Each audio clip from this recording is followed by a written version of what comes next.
Ayan guys, nagkakalkal pa tayo doon sa mga nakuha natin doon sa bahay ng kaibigan ko na nag-for good sa Pilipinas. Ito ay from Tagaytay City. Ayan, mga souvenir niya. Kung saan siya nagpupunta, meron siya kung ano-ano mga souvenir. At saka may nakita ako ditong bracelet. It's March birthstone. It's an aquamarine. Tamang-tama lang guys sa ito ay para sa akin. So sorry guys. Hindi ko ito lalagay sa BBB. Perfect.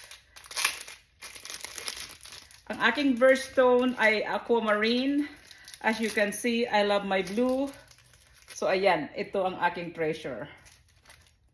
So, a symbol of honesty, loyalty, and beauty.